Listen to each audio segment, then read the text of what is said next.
A brutal crime inside a peaceful suburban neighborhood sends shockwaves throughout the community. Tell me exactly what happened. I don't know. He just came screaming outside. He sees a lot of blood. There was blood everywhere. A loving family is torn apart at the seams. They had a lovely marriage and a lovely family and a son. Just the way they interacted and loved on each other, you feel like, hey, I should learn a page or two from these folks' book. What detectives find inside the home will unlock a twisted tale of epic proportions. There were questions of paternity, allegations of affairs, and the occult. And the search for a killer will give rise to a fear that a monster was lurking in the shadows of these quiet streets. It was just too horrific. I was just hoping that this is a nightmare and I needed to end like right away. We need to talk.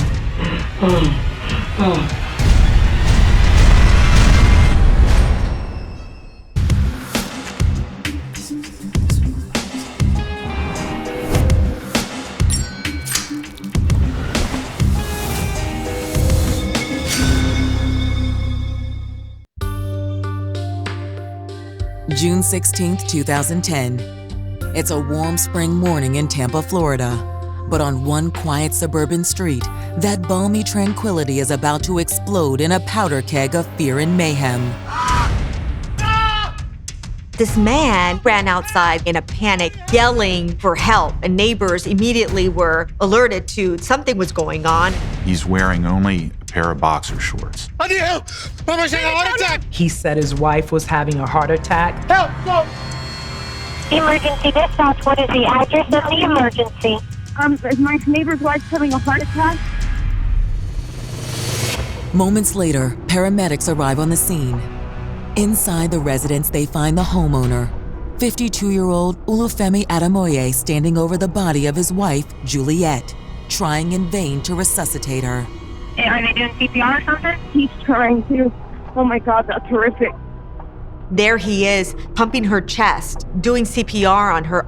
As paramedics take over, they realize that if this is a heart attack, it's unlike any they've ever seen before. There was blood everywhere. It was gruesome. And as concerned friends and neighbors begin to file in, they are shocked by what they see. The neighbors were coming in expecting a heart attack or a cardiac situation, but they stumble across what appears to be a crime scene. Let us do our job. Oh, we're gonna help her. We're gonna help her. We need you to step out. Wake up, Juliet! But what exactly happened inside the Ademoye home? In order to answer that question, police will root out a story far more complex and far more disturbing than a mere heart attack. It was like a dream that I didn't want to be true. For Juliet Ademoye, her winding path to America began in 1956 in the sprawling West African country of Nigeria. Juliet was born and raised in Lagos, and she was very proud of that. She was a fun-loving person, and she loved to cook. She was beautiful. She was very friendly. Like any attractive young woman, Juliet had her fair share of suitors. Men who promised to whisk her away from the city's sweltering club scene and into the lap of luxury. But competition for Juliet's affections came to a swift end one day in 1989, when she met a handsome and talented young pharmacist named Olufemi Ademoye, known to his friends as Femi. And how are you? I'm good. How are you? Thank you. Femi was very, very easy to get along with. He made friends just like that. Sparks flew when they crossed paths. Juliet agreed to a date, and from there, the romance soon took flight. Juliet, can I be your Romeo? It was love at first sight. They were very great compliments to each other. The couple was so smitten with each other that in 1992, Femi asked Juliet for her hand in marriage. Would you do the honor of being my wife? She accepted, certain that she had just landed the man of her dreams. Femi was a pharmacist in Nigeria, and he was at the top of his class. He would even consult other practices outside of the country. He was a good provider. He really took care of her. 2 years after tying the knot, the couple welcomed the arrival of their son, Sean, who was immediately the apple of his father's eye. Femi took Sean everywhere. Sean was very well loved by both parents. Sean, he was their world. He was their whole entire universe. They absolutely adored him. The Ademoyes were building a beautiful family, but life in a tumultuous African megacity could be difficult and dangerous. So in 1996, Juliet and Femi set their sights on another land of opportunity, America. Being at the pinnacle of his career in Nigeria, he reached the epitome of his success and discussed with his friend relocating possibly to the U.S. to expand his business practices. I said, you don't belong anywhere else but here. The next thing I know, about 2 or 3 days later, Femi was in Tampa. In the winter of 1997, Femi procured the licensing required to set up a pharmacy in the States. Once that was done, Juliet and Sean joined him in Tampa, where they began their lives anew. You have this couple moving from their country to America to start a new life and try to create that American dream. Love you. I'll see you later. It takes a lot of strength and it takes a lot of confidence, and they did it. Living in the peaceful Tampa neighborhood of Villa Largo, the Ademoyes quickly earned a sterling reputation. Femi as an ethical, hardworking businessman, and Juliet as an aficionado of African cooking. Femi owned Crown Pharmacy, and she owned African eateries. They were building something together, not only a family, but also business ventures. They've got all the successes of the American dream. I mean, they've got successful businesses. They have a beautiful son that they're raising together. They just appear to be the perfect American couple. They were actually a relationship to envy. Other people would actually look at them and covet the type of relationship that they displayed. And as the years passed, their undying love for their son Sean helped him blossom into an ideal teenager. Sean was everything they wanted him to be, and more. Very intelligent kid, very active in the church. Sean used to play baseball. They were raising a very, very well-rounded child. A relationship to envy, a gifted son, and a life of good fortune that most can only wish for. The Ademoyes were living the dream life. But that dream is shattered on June 16, 2010, when paramedics arrive at the Ademoye residence to find Femi desperately trying to perform CPR on Juliet's lifeless body. I was just hoping that this is a nightmare and a dream that needed to end right away. That just shows you how shocking it was to me to be living this crazy dream.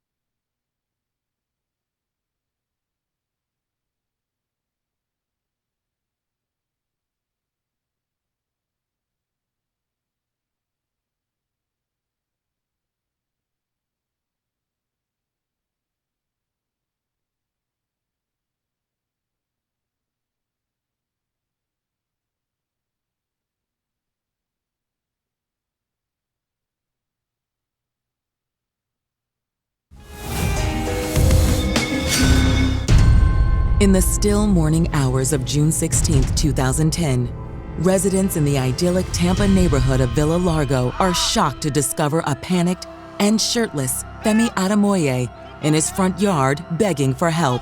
Apparently, he didn't have a cell phone with him at the time, so he goes to a neighbor and she dials 911. As they race to the residence, emergency responders are informed Juliet has suffered a heart attack.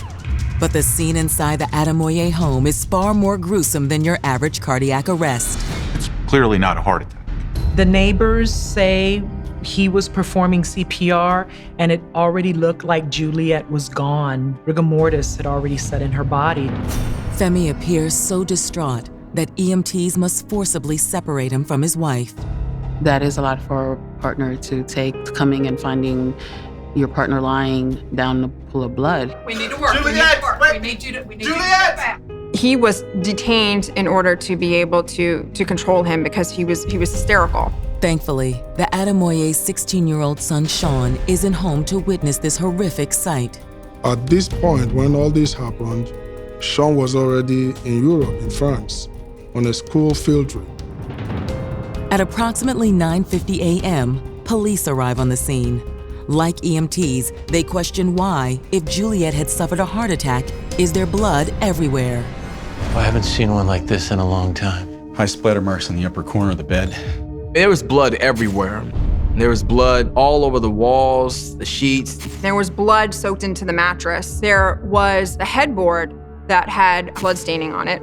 There was blood going into the bathroom on both the left side and on the right side. Those were also both cast-off stains. They noticed also that there was some blood on the side of the actual toilet in the master bathroom. Despite the mass amount of blood, Femi Ademoye keeps repeating the same phrase over and over. He kept saying, my wife, she's having a heart attack, she's having a heart attack. Was Femi too panicked to think clearly? He was genuinely distraught. He was genuinely in shock. Femi is so inconsolable that he is unable to give a proper statement to police. They decide the best move is to extricate him from the crime scene and record his statement at the station later on. But even without a formal statement from Femi, police on the scene are certain of one thing. Juliet Ademoye did not die of natural causes. She had bruising all throughout her body, on her back, on her buttocks, the back of her legs, on the front of her legs, on her right breast. She had a stab wound to her left shin. She had a stab wound to her right shin, and she had 2 stab wounds to her face, one by her left eye and one right on the forehead by the hairline. And Juliet's multitude of mortal wounds isn't the only sign of foul play.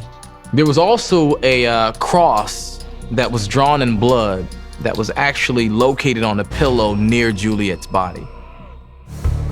While emergency personnel tend to the body, investigators await the go-ahead to conduct a search of the house. Once Mrs. Ademoye's body's removed, no further search of the house is conducted until a search warrant is actually obtained. Police start looking at evidence. They have to piece together what happened. As technicians process the scene, investigators turn their attention to possible persons of interest. Law enforcement, when they're investigating, they usually start with the family. They start with relatives and the person closest to the victim. And in this case, the person closest to the victim was her husband, Femi. After removing him from the house, police bring Femi to the sheriff's office for questioning, where he is still so distraught he borders on incoherent. We want to talk to you about what happened today. Oh my God. That's what we want to talk to you about. God. Oh my God. Where are you? He's acting, erratic. He's very, very panicked. My wife is dead. Yes. My wife is dead. Yes. And you know what? Femi. You know what? Femi. Femi, I cannot talk to you when you're this upset. Though seemingly racked with grief, Femi makes what on the surface appears to be a startling admission, one that will leave investigators clamoring for more details. Oh, it's a simple argument, that's it. What now? I'm sorry. Simple argument? Oh, Jesus.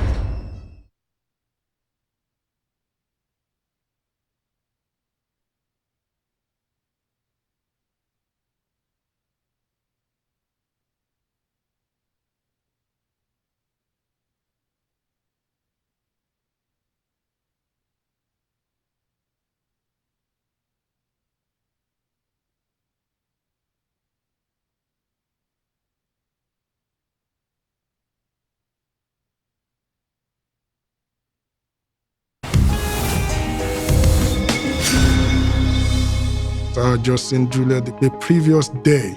She was just at my pharmacy. And every time she comes, she makes it a point of duty to come by and just wave at me to let me know that she was there. And she just poked her head and said, hey, Ken, I didn't know at the time that was the last time I was going to see her. And the next morning, got a phone call.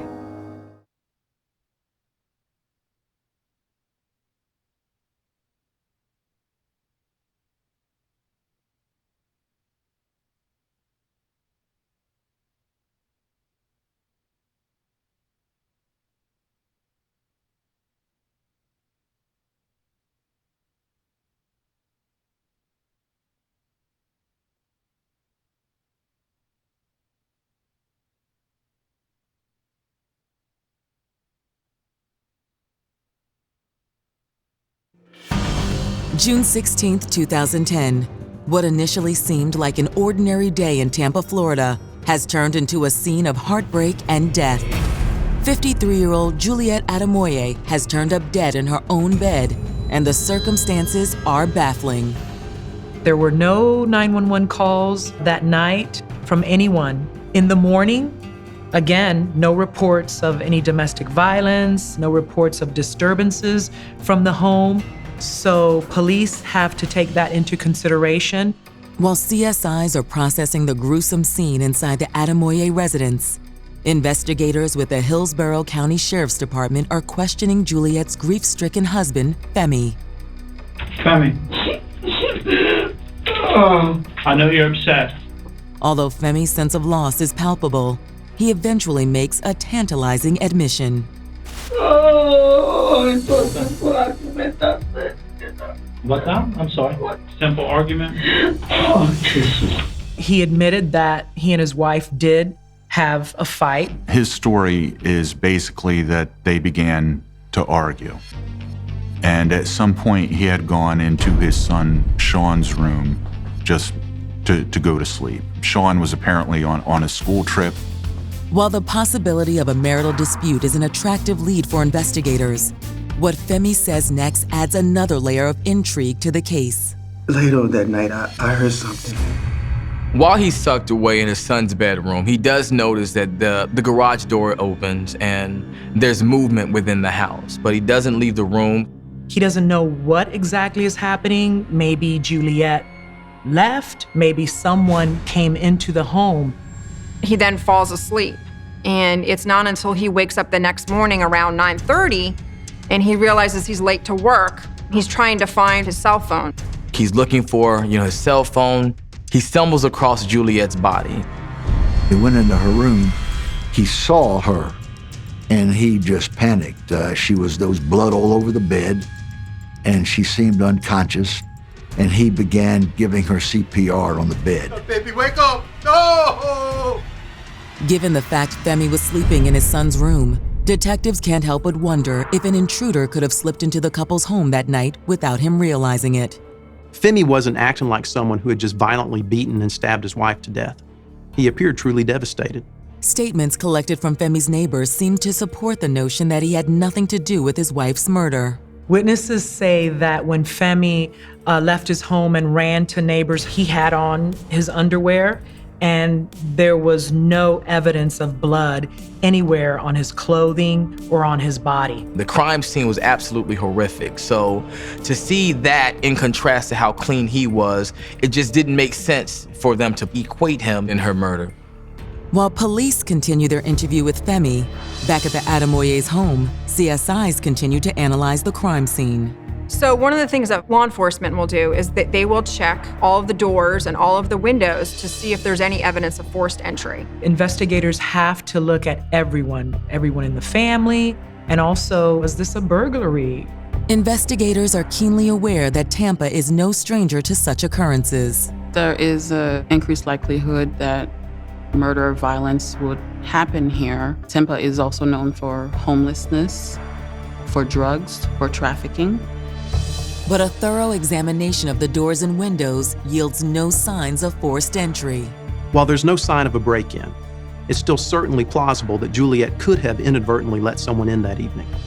If it's true that the couple had had a fight, she could have been in a heightened emotional state and simply forgot to close the garage. Still, there are other, more concrete problems with the robbery theory. Crime scene technicians went all through that house. There was no evidence that any property was taken. So now, this is looking a lot less like a random crime and more likely one where Juliette was specifically targeted. Later that same day, detectives begin reaching out to the Ademoye's friends and family, both in the Tampa area and beyond. What they learn illuminates another, steamier side to this American success story. Everything from the outside looking in seemed perfect, but apparently there was talk of an extramarital affair on the part of the wife. She would have one affair after the other. According to statements from both friends and family, from almost the moment Femi and Juliet arrived in America, she began sleeping with other men. But her latest affair took place 6 months prior to her murder, when she rekindled a romance with an old flame while visiting her native Nigeria. That's where she allegedly met this man and consummated their affair years earlier. Apparently, Juliet had reconnected with him on a recent trip to Nigeria. It seemed that when she returned from Nigeria, that she continued contact with the gentleman that she had rekindled a friendship with while she was on her trip. She was back from Nigeria about a month, and Femi could sense something was happening. Over time, with being busy, raising a child, going to work, providing, over time people can become complacent and stop really working on the relationship, and they're starting to feel their emotional needs are not being met. With Juliet allegedly engaged in multiple affairs, the pool of potential suspects has just gotten significantly deeper. Now you have all these other individuals as well. Any one of them could have had cause to harm Juliet. While police try to learn more about the identity of these individuals, an investigator presses Femi about his relationship with his wife. I loved her. Femi maintains that even though Juliet's affair hurt him, he remained committed to the marriage. They were trying to move forward, but this was an issue that was at least in the background of their relationship. They really wanted to solidify the marriage and make it as strong as possible so they did not have to encounter any more hardships. While he did say that she had a lot of faults, that he couldn't trust her at times, he loved her very deeply. He was able to turn his head because he loved her so much, and he felt that was like a deficit that he could tolerate. They had talked about it so many times. They had gone and talked to someone at the church about it. Femi seems to genuinely love Juliet, but investigators wonder if living with the philandering wife ultimately sent him over the edge. However, according to Juliet's friends and family, she wasn't the only one who was sleeping around. According to her family members, it was actually Mr. Ademoye that was doing the cheating and had cheated several times during the marriage. If these allegations are true, then the number of suspects has just doubled again. But before detectives can run down Femi Ademoye's many alleged lovers, another shocking statement will add a bizarre new layer of intrigue to this increasingly scandalous case.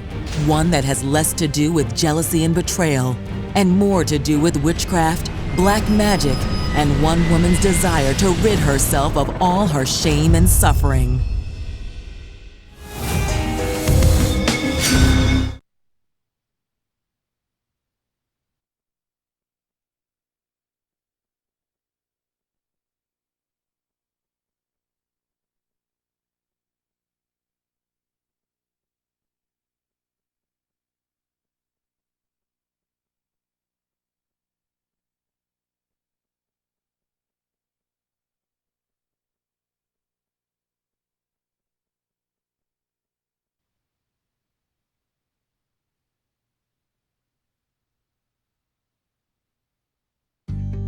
Following the death of Juliet Ademoye, authorities in Tampa, Florida have discovered that Juliet and her husband Femi, a pharmacist and well-respected member of the community, had both purportedly strayed outside of their marital bonds. They had allegedly both engaged in extramarital affairs at some point during their marriage. The question now is whether or not that fact had anything to do with Juliet's death. Police are certainly going to want to investigate these allegations.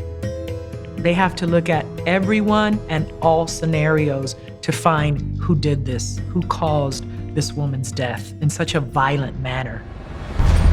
While investigators continue to track down the names of both Juliet and Femi's paramours, inside an interrogation room, a detective presses Femi for more details. You got into a fight about her infidelity, right? How did that fight start? I was suspicious. So I looked into a computer and found out that she was cheating on me. There were some emails on her computer that were apparently discovered by Mr. Ademoye. It's clear from the tone of these emails, from the context of these emails, that she's communicating with another gentleman back in Nigeria. But according to Femi, it wasn't the confirmation of the affair with the man in Nigeria that set him off. She sent this gentleman an attachment which contained photographs of Sean and saying, here's a photograph of your son. Who do you think he looks like? It's very strongly implied in these emails that Sean may not actually be Mr. Ademoye's son. These emails were explosive, to say the least.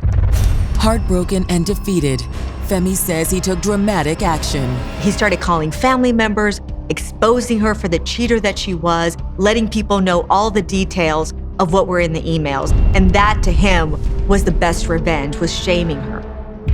He wanted to be vengeful toward her, and he knew by shaming her, that would destroy her image, destroy who she is, destroy her connection with her family back home. To have a child out of wedlock is the ultimate disrespect and being disgraced.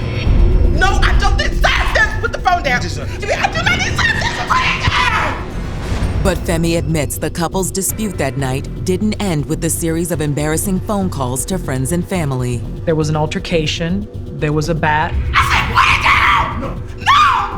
Juliet felt out of control and angry and tried to figure out how to try to make him stop. She picks up a bat and she starts swinging that bat. He sustains injuries on his shoulders, so you can imagine how violent this fight is. She was hitting him, she was pulling the phone away from him. They then struggled over the baseball bat. And as he was trying to get the baseball bat away from her, it did strike her one time in the head. One of the individuals released the bat, or the bat was pulled out of their hand, and it caused the bat to hit Juliet in the forehead. Femi says he wrenched the bat away from Juliet, and for the moment, it seemed as though their emotional tempest had blown over. He finally was able to get her off of him, and he threw the bat out in the hallway. And then Femi walked out, and then she ended up going into the bathroom. There was blood on the commode that showed that, something happened. So Femi tells police that his wife may have slipped and fell and injured herself, or perhaps that even caused her death. Femi is adamant he's telling the truth, but detectives point out that his story doesn't explain the bloody scene in the master bedroom. I mean, the crime scene was absolutely horrific. There was blood splatter everywhere. But Femi believes there's an explanation for the carnage in the bedroom that dates back to Juliet's West African roots. A ritual rooted in black magic, fueled by blood, and capable of bringing death to those who abuse its power. There are those that say that she was a follower of the voodoo religion, and she did certain voodoo practices.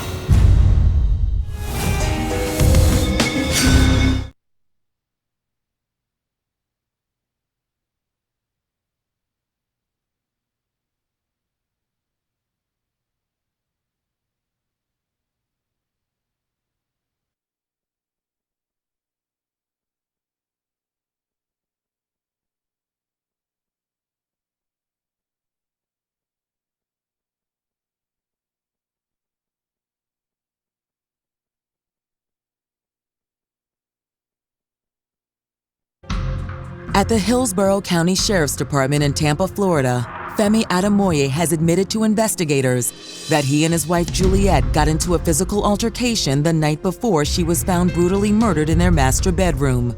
But despite the suspicious circumstances and allegations of infidelity, Femi is adamant he didn't kill his wife.